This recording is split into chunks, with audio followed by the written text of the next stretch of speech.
নমস্কার। PCC police clearance certificate বা police verification certificate অনেকেই বলে থাকেন, কিন্তু এই সার্টিফিকেট অনলাইনে কিভাবে আবেদন করবেন?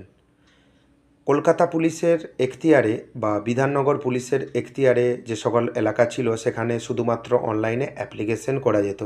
এখন পশ্চিমবঙ্গের সমস্ত জেলা থেকে আপনি পুলিশ ক্লিয়ারেন্স সার্টিফিকেট বা পুলিশ ভেরিফিকেশন সার্টিফিকেট অনলাইনে আবেদন করতে পারবেন। এবং সেই সঙ্গে কী ডকুমেন্টস আপলোড করতে হবে, অনলাইনে আবেদন পদ্ধতি, এবং আরেকটি গুরুত্বপূর্ণ পয়েন্ট হলো আপনাকে পুলিশ স্টেশন বা থানাতে ভেরিফিকেশন করতে যেতে হবে না, আপনি বাড়িতে বসেই এই সার্টিফিকেটের আবেদন করতে পারবেন। তাই সমস্ত প্রসিডিওর এই ভিডিওতে পাবেন। চ্যানেলে যদি নতুন হয়ে থাকেন, গুরুত্বপূর্ণ আপডেট পাওয়ার জন্য চ্যানেলটিকে সাবস্ক্রাইব করে দেবেন। অ্যাট ফার্স্ট pcc.wb.gov.in এই ওয়েবসাইটে চলে আসবেন এবং আপনার সুবিধার্থে এই ওয়েবসাইটের লিঙ্ক আমি ডেসক্রিপশন বক্সে প্রোভাইড করে দেব। ওখান থেকে আপনি ডিরেক্টলি এই ওয়েবসাইটে অ্যাক্সেস করতে পারবেন বা প্রবেশ করতে পারবেন। এখানে অনেক রকম অপশান রয়েছে। অ্যাবাউট এই ওয়েবসাইটের সম্বন্ধে আপনি জানতে পারবেন অ্যাবাউট অপশানে ক্লিক করে, এবং apply for PCC check application status আপনি আবেদন করলেন, আবেদনের স্থিতি জানার জন্য apply for PCC check application status অপশানে ক্লিক করবেন। অ্যাডমিন সাইন ইন এটা ডিপার্টমেন্টের জন্য। কন্ট্যাক্ট এখানে কিন্তু হেল্পলাইনের নাম্বার পাবেন, এবং এখানে অনেক রকম অপশান পাবেন। অ্যাপ্লাই ফর পিসিসি যে অপশান রয়েছে, apply for PCC police clearance certificate, এই অপশানে ক্লিক করবেন। এই অপশানে ক্লিক করার পর আপনাকে বেসিক কিছু ডিটেলস দিতে হবে, এবং ভিডিওটি স্কিপ করবেন না, প্রথম থেকে শেষ অবধি দেখবেন। Applicant log in mobile number আপনি এখানে দেবেন। তার আগে আপনি I here by declare that চেকবক্সে ক্লিক করবেন, তা না হলে এখানে আপনি মোবাইল নাম্বার দিতে পারবেন না। আপনার 10 সংখ্যার মোবাইল নাম্বার দিলেন, সেন্ড ওটিপি অপশানে ক্লিক করবেন। OTP delivered successfully in your mobile. একটি 4 সংখ্যার ওটিপি আসবে, ভেরিফাই ওটিপি অপশানে ক্লিক করবেন এবং ওকে অপশানে ক্লিক করবেন। OTP verified successfully. দেখবেন ওটিপি ভেরিফাই বা মোবাইল নম্বর আপনার ভেরিফাই হয়ে গেছে। নিউ অ্যাপ্লিক্যান্ট 0 লেখা রয়েছে, all applicant 0, approval pending 0, payment pending 0, certificate issue 0। এবং মনে রাখবেন সার্টিফিকেট ইস্যুর জায়গায় এখান থেকে আপনি কিন্তু সার্টিফিকেট ডাউনলোড করতে পারবেন যখন অ্যাপ্রুভাল হয়ে যাবে। অ্যাপ্লিকেশন রিজেক্টেড, যদি কোনো আবেদন বাতিল হয় সেক্ষেত্রে অ্যাপ্লিকেশন রিজেক্টেড। এবং বাম দিকে যে অপশানগুলো দেখতে পাচ্ছেন এগুলো কিন্তু সেম অপশান, যেহেতু এটা ড্যাশবোর্ডের মধ্যে রয়েছে আপনার চোখের সামনে, আপনি কিন্তু দেখতে পাবেন বা ভালোভাবে বুঝতে পারবেন। এবং বাম দিকের অপশানে আপনি যদি ক্লিক করেন সেম একই রকমই অপশান আসবে, এবং বাম দিকে যে অপশানগুলো রয়েছে সেম একই অপশান আপনি দেখতে পাবেন। New application, all application, approval pending, payment pending, certificate issue, rejected application, সমস্ত রকম অপশান বাম দিকেও রয়েছে। এবং আপনি নতুন আবেদন করবেন সেক্ষেত্রে আপনি কি করবেন, নিউ অ্যাপ্লিকেশান অপশানে ক্লিক করবেন। নিউ অ্যাপ্লিকেশান অপশানে ক্লিক করার পর আপনার কাছে এন্টার আধার নাম্বার চাওয়া হবে, কিন্তু আপনি মনে রাখবেন আধার নাম্বারের সঙ্গে মোবাইল নাম্বার যুক্ত থাকা বাধ্যতামূলক। আপনার 12 সংখ্যার আধার নাম্বার দেবেন এবং সঠিকভাবে আধার নাম্বার দেবেন, এবং সেন্ড ওটিপি অপশান রয়েছে, সেন্ড ওটিপি অপশানে ক্লিক করবেন। আধার নাম্বার লেখার পর সেন্ড ওটিপি বটনে ক্লিক করুন। এখানে ইনস্ট্রাকশন দেওয়াই রয়েছে এবং চেকবক্সে ক্লিক করে নেবেন। I here by declare that যে চেকবক্স রয়েছে এই চেকবক্সে ক্লিক করে সেন্ড ওটিপি অপশানে ক্লিক করবেন। OTP send to your register mobile number. আপনার আধার রেজিস্টার মোবাইল নাম্বারে ওটিপি চলে আসবে এবং ওটিপিটি নির্দিষ্ট জায়গায় লিখে দেবেন। লিখে দেওয়ার পর ভেরিফাই ওটিপি অপশানে ক্লিক করবেন। কিছুক্ষণ সময় নেবে। ইওর প্রোফাইল ভ্যালিডেট সাকসেসফুলি একটি মেসেজ শো হচ্ছে, ওকে করে দেবেন। এবং এখানে লেখা রয়েছে পুলিশ ক্লিয়ারেন্স সার্টিফিকেটের আবেদনপত্র। নির্দেশটি মনোযোগ সহকারে পড়ুন এবং ফর্মটি পূরণ করুন। এবং এখানে আপনার ছবি অটোমেটিকভাবে চলে আসবে, আপনি দেখতে পেলেন। এবং ফার্স্ট নেম এটা ফ্রেজ করে নেবে আধার কার্ড থেকে। মিডিল নেম যদি থাকে আধার কার্ড থেকে ফ্রেজ করে নেবে। আধারে যে ডিটেলস ছিল সমস্ত ডিটেলস এখানে শো হবে, এবং জন্ম তারিখ থেকে শুরু করে ন্যাশনালিটি এবং মাদার্স নেম যেটা রয়েছে এখানে কিন্তু আপনাকে লিখতে হবে, যে কোনো একজনের নাম এখানে দিয়ে দেবেন। এবং স্পাউস নেম এখানে আপনি দিতেও পারেন, নাও দিতে পারেন। ইমেল অ্যাড্রেস, আপনার রেজিস্টার ইমেল আইডি, যে ইমেল আইডিতে আপনার ইমেল আসে ইমেল আইডিটি দেবেন, এবং মোবাইল নাম্বার এখানে অটোমেটিকভাবে চলে আসবে। ভবিষ্যতের সমস্ত যোগাযোগের জন্য এই নম্বরটি ব্যবহার করা হবে, এবং এই মোবাইল নাম্বারে আপনি কিন্তু SMS চেক করবেন। পাসপোর্ট নাম্বার, আপনার যদি কোনো পাসপোর্ট থাকে তাহলে আপনি এখানে পাসপোর্ট নম্বরটি দিয়ে দেবেন। যে সমস্ত ডিটেলস আপনি ফিল আপ করলেন সবগুলো ক্রস চেক করে নেবেন, তা না হলে ভবিষ্যতে অসুবিধে হতে পারে। এবং পার্মানেন্ট অ্যাড্রেস বা স্থায়ী ঠিকানা under west Bengal police jurisdiction only, শুধুমাত্র পশ্চিমবঙ্গ পুলিশের এখতিয়ারের অধীনে। অ্যাড্রেস এখানে চলে এসেছে অটোমেটিকভাবে, পিনকোড, সিটি, স্টেট এবং কান্ট্রি সমস্ত কিছু যে ডিটেলস ছিল আধার কার্ডে সেটা ফ্রেজ করে নিয়েছে। এবং এখানে এই ঠিকানার থাকার সময়কাল, এটা কিন্তু খুবই গুরুত্বপূর্ণ অপশান। ফ্রম ডেট, তারিখ হইতে, কোন তারিখ থেকে আপনি এই অ্যাড্রেসে রয়েছেন সেটা আপনাকে দিতে হবে। আপনি মান্থ দিয়ে দেবেন, সিলেক্ট ইয়ার অপশানে ক্লিক করে এখান থেকে ইয়ারটা এখান থেকে সিলেক্ট করে দেবেন। এবং সেই সঙ্গে বলে রাখি, যারা জন্ম থেকে একই জায়গায় রয়েছেন বা একই অ্যাড্রেসে রয়েছেন, এখান থেকে কিন্তু সেই জন্ম তারিখ এখান থেকে সিলেক্ট করে দেবেন, মান্থ এবং ইয়ার। বেশিরভাগ অসুবিধে হয় মহিলাদের ক্ষেত্রে।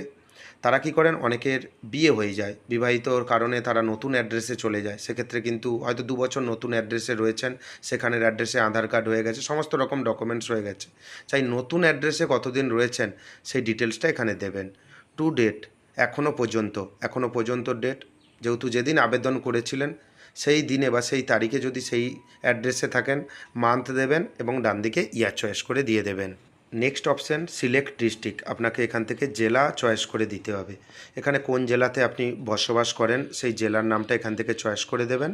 এবং সেই সঙ্গে সিলেক্ট পুলিশ স্টেশন, আপনার লোকাল পুলিশ স্টেশন, সেই লোকাল পুলিশ স্টেশন যেটা আপনার আধার কার্ডে রয়েছে, ভোটার কার্ডে রয়েছে, আপনি সেই পুলিশ স্টেশনের নামটা এখানে দিয়ে দেবেন। এটা খুবই গুরুত্বপূর্ণ অপশান, আপনি সঠিকভাবে এখানে কিন্তু প্রোভাইড করবেন। প্রেজেন্ট অ্যাড্রেস বা বর্তমান ঠিকানা যদি সেম হয়ে থাকে পার্মানেন্ট অ্যাড্রেসের সঙ্গে, যেই অ্যাড্রেসটা আগে দিয়েছিলেন, তাহলে এই সেম বক্সে আপনি ক্লিক করবেন, তাহলে সেম অ্যাড্রেস এখানে কিন্তু অটোমেটিকলি চলে আসবে। যদি আলাদা হয় তাহলে আপনি কিন্তু আলাদা অ্যাড্রেস দিবেন। এবং সেই সঙ্গে নিয়ারেস্ট ল্যান্ডমার্ক, আপনার বাড়ির সামনে মন্দির, মসজিদ বা কোনো স্কুল, কলেজ, ক্লাব যদি থাকে, আপনি কিন্তু নিয়ারেস্ট ল্যান্ডমার্কের জায়গায় দিয়ে দেবে। যেহেতু আমার দুটো অ্যাড্রেস সেম, তাহলে সেম অ্যাজ পার্মানেন্ট অ্যাড্রেস অপশানে ক্লিক করেছি এবং পিনকোড শো হচ্ছে, সিটি শো এখানে হয়ে যাবে। দেখতে পাবেন সিটির নাম এখানে লেখা রয়েছে। এখানে একটি নিয়মাবলী রয়েছে, আবেদনকারীকে বর্তমান ঠিকানায় ন্যূনতম 6 মাস থাকতে হবে, 6 মাস বসবাস করতে হবে নতুন ঠিকানায়, তাহলে আপনি এই সার্টিফিকেটটি পাবেন। আপনি ডকুমেন্টস আপলোড করবেন, তার কিছু নিয়মাবলী রয়েছে। শুধুমাত্র স্ক্যান করা জেপিজি ছবি বা পিডিএফ ফাইল বা আপনার আসল নথি সংযুক্ত করুন। স্ক্যান করা ছবিগুলি অবশ্যই পরিষ্কার এবং পঠনযোগ্য হতে হবে, অন্যথায় অ্যাপ্লিকেশনগুলি প্রত্যাখ্যান করা হবে। আপনি যেই ডকুমেন্টস আপলোড করবেন সেই ডকুমেন্টস যেন পরিষ্কার হয়, তা না হলে আপনার অ্যাপ্লিকেশনটি কিন্তু রিজেক্টেড হয়ে যাবে, ওনারা না বুঝতে পারলে রিজেক্টেড হয়ে যাবে। সিলেক্ট ডকুমেন্টস টাইপ যে অ্যারো চিহ্ন রয়েছে, এই অ্যারো চিহ্নতে ক্লিক করবেন। ক্লিক করার পর দেখবেন একটি লিস্ট রয়েছে, আধার কার্ড রয়েছে, ভোটার আইডি কার্ড রয়েছে, election commission photo ID card, pan card রয়েছে, ইলেকট্রিসিটি বিল, ওয়াটার বিল। যে কোনো একটি ডকুমেন্টস আপনি এখান থেকে প্রোভাইড করে দেবেন। ফটো কপি এখানে কিন্তু আপলোড করবেন না, একমাত্র অরিজিনালি ডকুমেন্টস আপলোড করবেন। এবং ব্রাউজ অপশানে আপনি ক্লিক করবেন। ব্রাউজ অপশানে ক্লিক করার পর আপনার মোবাইল বা কম্পিউটারের স্টোরেজে চলে যাবে। এখান থেকে আপনি যেই ডকুমেন্টসটি স্ক্যান করে রেখেছিলেন সেই ডকুমেন্টসটি সিলেক্ট করে প্লাস আইকনে আপনি ক্লিক করবেন। কিছুক্ষণ সময় নেবে, দেখবেন আপনার ডকুমেন্টসটি আপলোড হয়ে গেছে। ডকুমেন্টস টাইপ আধার কার্ড, ফাইল নেম আধার কার্ড, এবং যদি ডিলিট করতে চান ডিলিট করে দিতে পারেন, নতুন ডকুমেন্টস আপলোড করতে পারেন। এবং স্ক্রল ডাউন করে নিচের দিকে চলে আসবেন। এবং মনে রাখবেন এখানে ডকুমেন্টসের কোনো সাইজ দেওয়া নেই, আমি 250 কেবির মধ্যে পিডিএফ ফরম্যাটে স্ক্যান করে আপলোড করে দিয়েছি, তাই আপনিও এই ফরম্যাট বা এই স্ক্যান পদ্ধতি অবলম্বন করতে পারেন। Please select the purpose for PCC, কিসের জন্য পিসিসি পুলিশ ক্লিয়ারেন্স সার্টিফিকেট নিতে চান, ভিসা, ইমিগ্রেশনের জন্য, এমপ্লয়মেন্টের জন্য, আদার্স, যেটা আপনার ক্ষেত্রে হবে আপনি এখান থেকে সিলেক্ট করে দেবেন। Please select record verification for PCC, criminal record, traffic record, দুটোও সিলেক্ট করতে পারেন, যে কোনো একটি রেকর্ডও সিলেক্ট করতে পারেন। যেহেতু আপনার নামে যদিও কেস নেই সেক্ষেত্রে কোনো অসুবিধা হবে না, যদি থাকে সেক্ষেত্রে কয়েকদিন হয়তো দেরি হতে পারে, বা তাদের যেটা প্রসেস রয়েছে ওনারা সেই প্রসেস অনুযায়ী চলবেন। সেভ অ্যান্ড প্রসেস যে অপশান রয়েছে, সেভ অ্যান্ড প্রসেস অপশানে ক্লিক করবেন। আপনার কাছে নতুন একটি ইন্টারফেস শো হবে, দেখবেন অ্যাপ্লিকেশন নাম্বারটি আপনি নোট করে রেখে দেবেন, কারণ পরবর্তীতে যেখানে আপনাকে দেখিয়েছিলাম যে অ্যাপ্লিকেশন কিভাবে ট্র্যাক করবেন, প্রথমেই আপনাকে দেখিয়েছিলাম, সেই অ্যাপ্লিকেশন ট্র্যাক করার জন্য এই নাম্বারটি আপনি নোট করে রেখে দেবেন। এবং তারপর পে নাও যে অপশান রয়েছে আপনাকে একটি অ্যাপ্লিকেশন ফি পেমেন্ট করতে হবে। পে নাও অপশানে আপনি ক্লিক করবেন। করে নেওয়ার পর দেখতে পাবেন এখানে অর্ডার আইডি এখানে শো হচ্ছে, সার্ভিস টাইপ শো হচ্ছে, police clearance certificate, price show হচ্ছে, কত টাকা আপনাকে পে করতে হবে এবং নিচে লেখা রয়েছে অর্থ প্রদানের পরে অনুগ্রহ করে রিটার্ন টু ওয়েবসাইট বাটনে ক্লিক করুন, অন্যথায় আপনার পেমেন্ট পিসিসি পোর্টালে আপডেট হবে না। যখন আপনি পে অপশানে ক্লিক করে পেমেন্ট করবেন তখন রিটার্ন টু ওয়েবসাইট বলে একটা অপশান থাকবে পেমেন্ট করার পর, সেই অপশানে ক্লিক করবেন, তা না হলে পোর্টালে আপডেট হবে না। এটা রেড কালিতে লেখা রয়েছে, আপনি কিন্তু সমস্ত কিছু ইনস্ট্রাকশন দেখে আপনি কিন্তু পে করবেন। পে অপশানে ক্লিক করবেন, করে নেওয়ার পর আবার একটি নতুন ইন্টারফেস শো হবে। এখানে কিভাবে পেমেন্ট করবেন এখানে কিন্তু দেখানো হয়েছে। দেখতে পাবেন নতুন ইন্টারফেসে রয়েছে make payment using SBI payment gateway, এই অপশানে ক্লিক করে আপনি পেমেন্টটি করে নেবেন। পেমেন্ট সাকসেসফুল হয়ে যাওয়ার পর রিটার্ন টু ওয়েবসাইট অপশানে ক্লিক করবেন। অনেক সময় পেমেন্ট করার পর দেখবেন পোর্টালটি লগ ইন হয়ে যায়। প্রথমে যেভাবে আমি লগ ইন করেছিলাম মোবাইল নম্বর এবং ওটিপি দিয়ে লগ ইন করে সেম একই ওয়েবসাইটে চলে আসবেন। এখানে ড্যাশবোর্ডে দেখতে পাবেন সমস্ত রকম অপশান। নিউ অ্যাপ্লিকেশন যদি করতে চান আবার নতুন অ্যাপ্লিকেশন করতে পারেন।